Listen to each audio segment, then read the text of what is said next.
Hi பிள்ளைகள், நீங்கள் ஒரு ட்ரிப் போயிருக்கிறீங்கன்னு விருப்பம். உங்களோட தண்ணி போத்தல் எல்லாமே காலி ஆகிட்டுது. கடைகள் பக்கத்தில் ஒன்றும் இல்லை. ஸோ ஒரு பக்கத்து வீட்டை போய் வந்து கேட்க போகிறீங்க, ரைட்? அவசரத்துக்கு தண்ணி கேட்க போகிறீங்க. எப்படி கேட்குறது, ரைட்? தண்ணி என்னது வந்து பிள்ளைகள் சிங்களத்தில் வத்துரல். நீங்கள் எப்படி கேட்கலாம், அம்மா அப்படி ட்ரிப் එකකට ආවේ අපේ වතුර ටික ඉවර වුණා චුට්ටක් දෙන්න පුළුවන්ද, ரைட்? අපි ட்ரிப் එකකට ආවේ, நாங்கள் ட்ரிப் கொண்டு வந்தோம், அப்போ வத்துற ටික ඉවර වුණා, நாங்கள் கொண்ட தண்ணி வந்து முடிஞ்சிட்டு சுட்டக் வத்துற දෙන්න පුළුවන්ද, கொஞ்சம் தண்ணி தரையிலுமா, உங்களோட பொட்டில் கொடுத்து இதை ஃபில் பண்ணி தரையிலுமான்னு கேட்குறீங்க.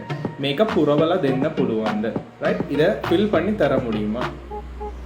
இப்போ சப்போஸ் நீங்கள் இந்த ப்ளீஸ் என்ற வேர்டை ஆட் பண்ணுறதா இருந்தால் கருணாக்கரெல்லாம் ரெண்டு சொல்லி ஆட் பண்ணலாம். ஸோ கருணாக்கரெல்லாம் மிக புறவெல்லாம் என்ன புழுவந்து ப்ளீஸ் இதை கொஞ்சம் ஃபில் பண்ணி தாரீங்களா? ஆக்சுவலி நீங்கள் அப்படிலாம் கேட்கவே தேவையில்லை பிள்ளைகள். மற்ற டிஸ்ட்ரிக்டில் இருக்கிற ஜென்ரலாக வில்லேஜில் இருக்கிற பீப்புளெல்லாம் ரொம்ப ஹம்பிளான ஆட்கள். ஸோ நீங்கள் கேட்கும் போதே அவங்க தருவாங்க, ரைட்?